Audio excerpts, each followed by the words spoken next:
You do not need visa to travel to Morocco, as we are talking now as a Ghanaian. Well, Ghana Airways conversation is back on.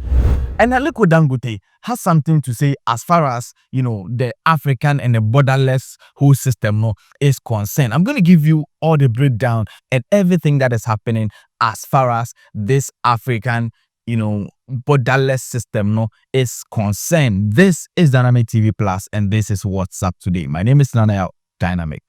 He's about to go now.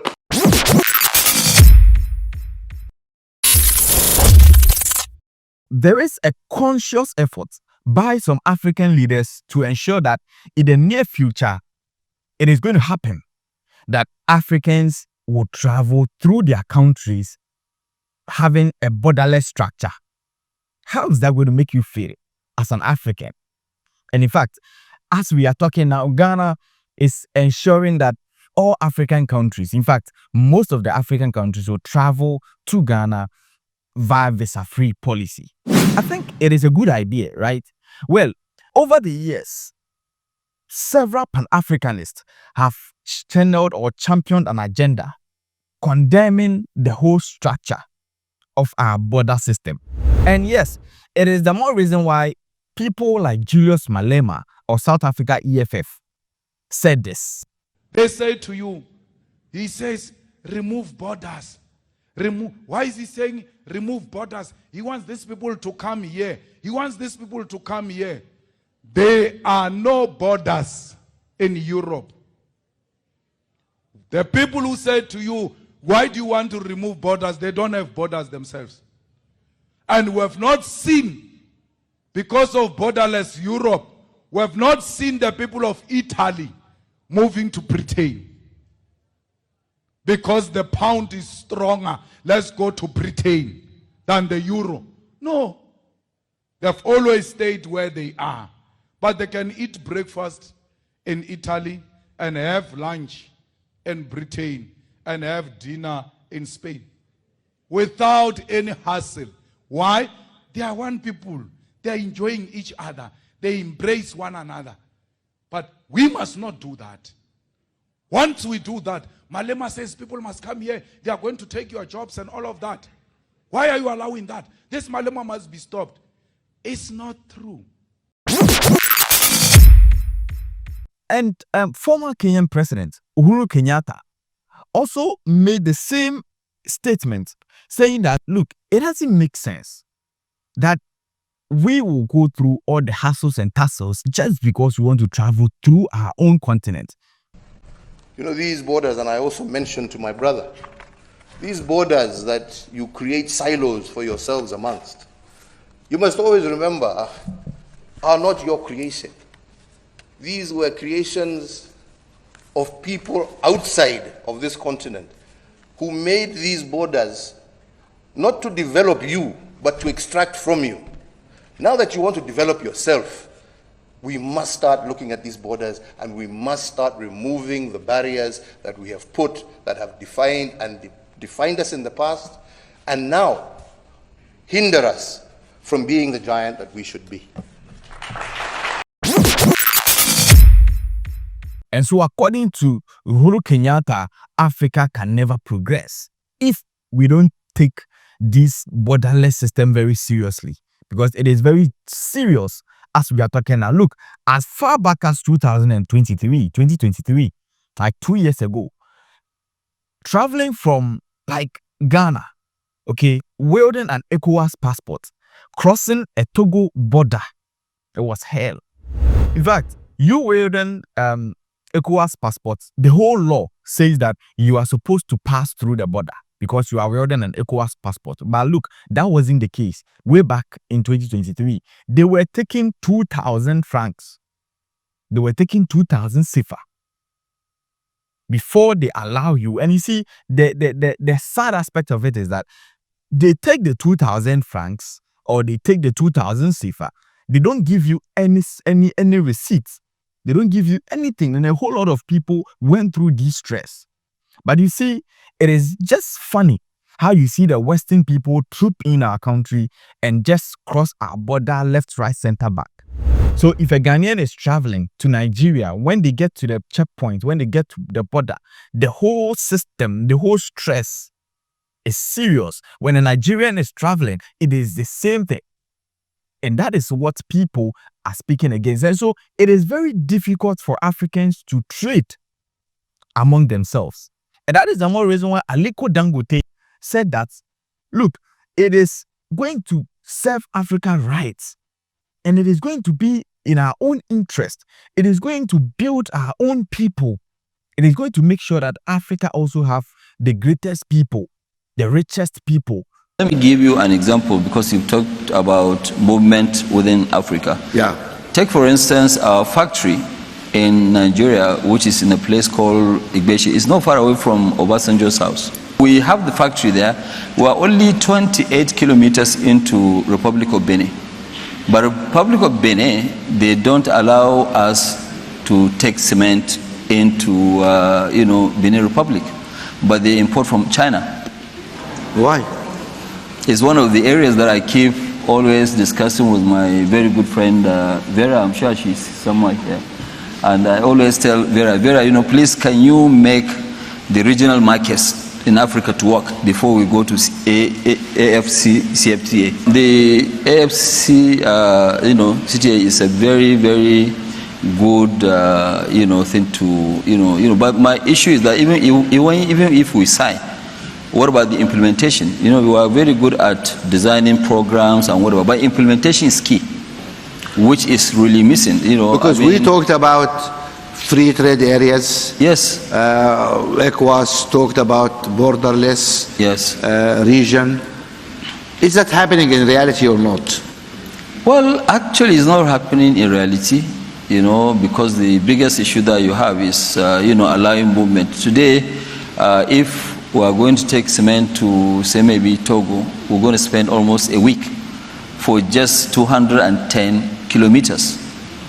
Is it the roads or is it the customs? It's the customs. The customs? Yeah, you sleep in the border when you get there. Why? Yeah, because, it's just corruption.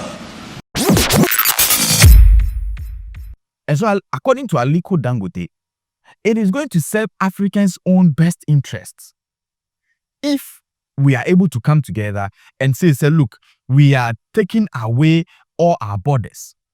If you are an African, I am opening my arms to you. All those borders and checkpoints and those things, they're not the need, because you see, in the western part, it is not existing. It is not there. The more reason why somebody can take plane, somebody can take train from London to Paris. And with the speed train, it is just some few distance, and then they will just get there. You get it? Because they have made the system in such a way that they see themselves as one. But look at us, our part of the world where these people have divided us with that geographical mapping. Some African leaders are waking up, and now they are realizing that it is about time that we come together as a continent to push a common agenda. So yes, if you take Ghana, for instance, there are several countries that you can, several African countries, let me use that. There are several African countries that you can travel to without visa. And it is beautiful.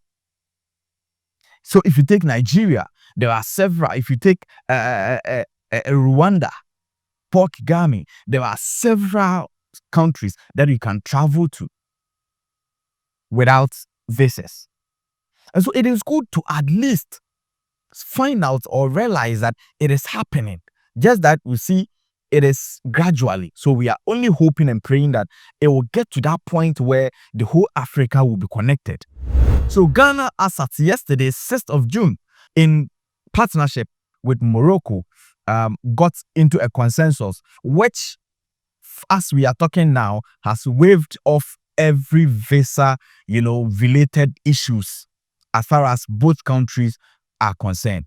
And so as we are talking now, if you are a Ghanaian, if you are a Moroccan, and you want to travel to either countries, you don't need a visa. I'm the foreign minister of the Republic of Ghana, and I want to express my appreciation to my brother, the Honorable Minister for Transport of Morocco. We have had a very, very good meeting. We have agreed to collaborate on a number of fronts. We are going to have maritime cooperation, we are going to have rail cooperation, we are going to have air cooperation. Royal Air Morocco has agreed to increase their direct flights to Ghana. So we are going to add 3 additional days so that every day we will have a direct flight. And this is very timely because yesterday at the Foreign Ministry we reached an agreement where Ghanaian visitors to Morocco will no longer require visas. They just have to go online and they'll get authorization within 24 hours. So this is going to really boost, trade, tourism, and people-to-people engagements. You see, I am very happy. Like, it is a very good news. Not because Ghanaians would want to travel to Morocco to work or anything like that. No. That is not the case. That is far from that. Yeah, although, from Morocco to Spain, if you are driving, it's just like 15 hours, 26 minutes, something like that. So it is very simple for you to, make a transit. But you see, that is not the point. That is not what I'm talking about right now. You understand? Yeah, what we are talking about now is the kind of leadership, the kind of understanding, the kind of awakening that is happening. At this point, with the connections that they have with Morocco, they are going to make sure that they revive the Ghana Airways. We are also working together on a number of road projects to connect the north and the west. We discussed that. And next month, when the technical experts meet, we are hoping that we'll have experts on both sides meeting because we want to revive our Ghana Airways, and we also want to expand our ports. And Morocco has been doing a lot in that area, and we want to collaborate to make sure that we are able to work together to achieve these logistical integration and the connectivity of our people between the two countries. So it's been a very successful meeting. And I think that is so far the biggest news I've ever heard, as far as, in fact, for a very long time. To see that at least that Ghana Airways agenda is still lingering somewhere. To see that somebody somewhere is actually still thinking about bringing back or reviving the Ghana Airways. What do you think about the African continent connecting? Do you think it's high time? And do you think from what we are seeing, it is going to happen?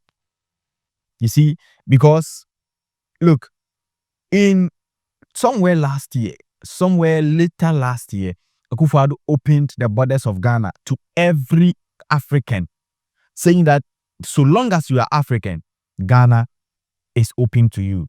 Can every country in Africa do the same thing? So that at least if you are wielding an African passport, it is going to be very simple for you to just go through every border. So the borders will just be like a checkpoint. Simple. It wouldn't be that extortion point that people are using it for. Now, most of our borders are not just mere checkpoint, but they are extortion points. And that is what we need to fight against. It is sad to see that somebody wielding an ECOWAS passport, you see that person forcing and trying, going through the hassles and the tussles to just move through ECOWAS, ECOWAS member communities, ECOWAS member countries. So of what good is it to wield an ECOWAS passport when I can't even move through Ivory Coast with my passport? Why is it that the Europeans, if they have, because of their union, they can move across very easily, swiftly, but we as Africans and our unions, we can't do the same thing.